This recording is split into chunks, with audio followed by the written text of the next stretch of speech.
Hey, and welcome to another happy gardening video. Today we want to talk about the Chinese money plant. These guys are great, fun, kind of whimsical. They love bright indirect light, and you are going to want to rotate them every once in a while.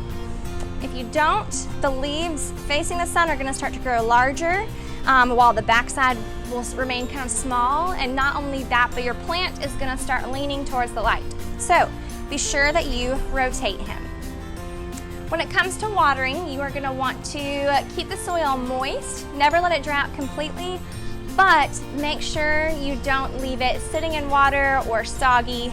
And then lastly, you're going to want to, every once in a while, with most houseplants you want to do this anyways, but you're going to want to clean those leaves off to make sure there's no dirt or anything like that that's harming the plant and not allowing it to soak in all of the light.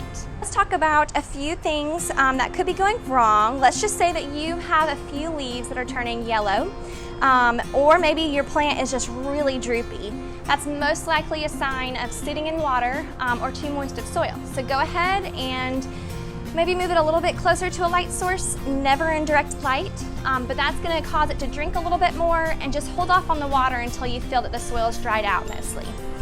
Now, if you have that same issue where it's very, very droopy, but you touch the soil and it's super dry, that droopiness most likely means there's not enough water. So go ahead and get water on that right away.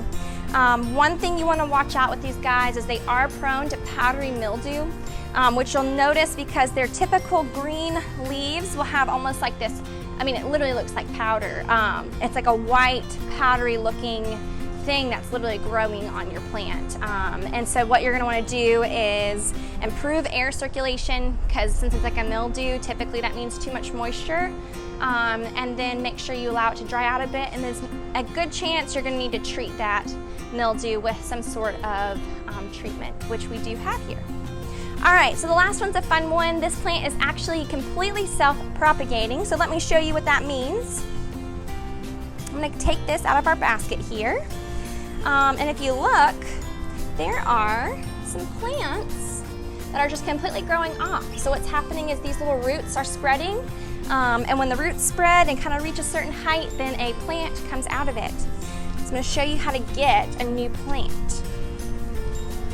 So you take it out of its pot, and what you're going to want to do is, let's go ahead and do this one right here. So sometimes you need clippers every once in a while. So see right here, there's a thick root. This one kind of snapped for me already. But there, you're going to want to be really careful and not taking too much of the roots, because there's some delicate roots in there. But you literally take it off. Get some of that dirt off. And then get a pot. And then I've already got one here. I probably could have gotten a slightly larger one. But you're going to want to keep this soil moist, but there you go. And that's how this plant also earned the name friendship plant, because now you have a brand new plant to give to your friend. All right, that's all we have for you today. We hope that you enjoyed this Happy Gardenings video, and we look forward to doing another one soon.